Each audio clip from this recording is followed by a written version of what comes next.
Did you know that Olympic snowboarding has only been an official event for about 28 years now? This is my first season snowboarding, and I would love to share with you all why I and so many others enjoy this sport. And if you enjoy being outside of nature, but lack the motivation, especially during the winter, this might be the perfect new hobby for you. I'll start with a brief history of snowboarding, and then we'll move on to talk about the risks involved, and finally I'll conclude with the advantages of snowboarding. And hopefully by the end of this speech, you'll understand why this is such a popular sport. First off, how did snowboarding begin, and how did it advance to a professional sport? The history of snowboarding was all but organized, and that has remained within the current culture of this sport.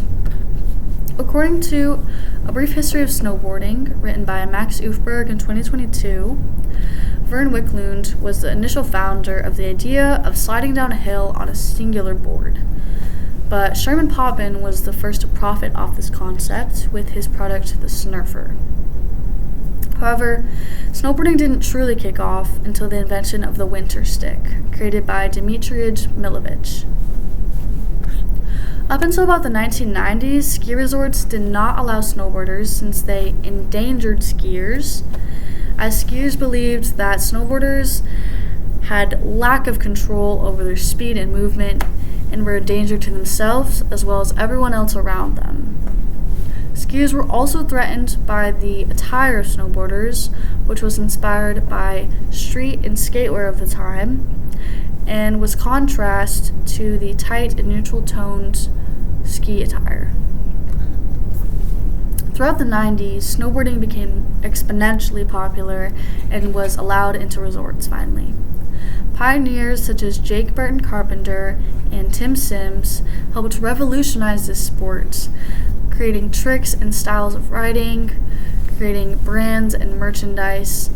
And after a feature in the X Games, snowboarding became an official winter event in the Olympics in 1998. So after learning a little bit about the history of snowboarding, let's talk about some of the risks involved that initially made this sport so intimidating.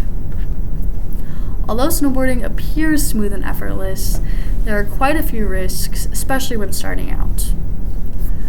The most frequent injury locations are at the knee, followed by the shoulder and clavicle, and finally the head and face, according to a 2025 journal article from Research in Sports Medicine. Especially when learning, you're bound to fall repeatedly at every angle and every part of your body.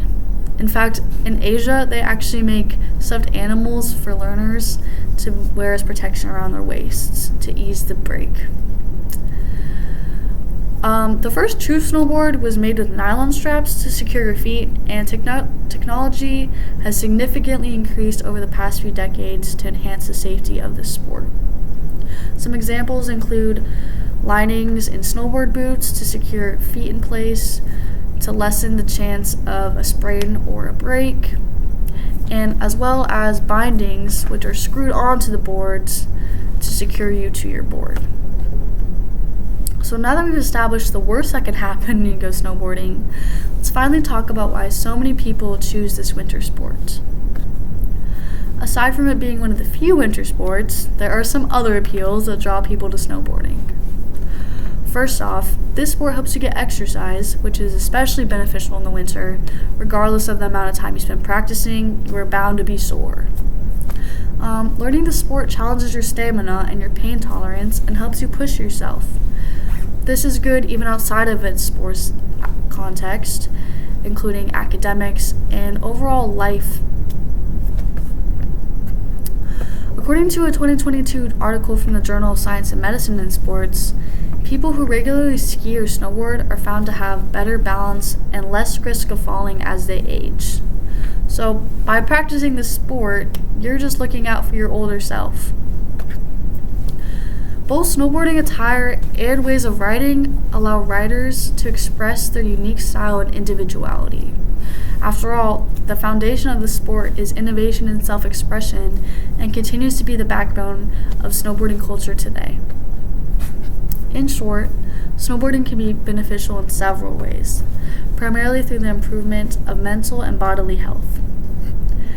So after covering the history of snowboarding and the risks and benefits involved, hopefully you have a deeper understanding of the sport and its culture. And I'll catch you on the slopes.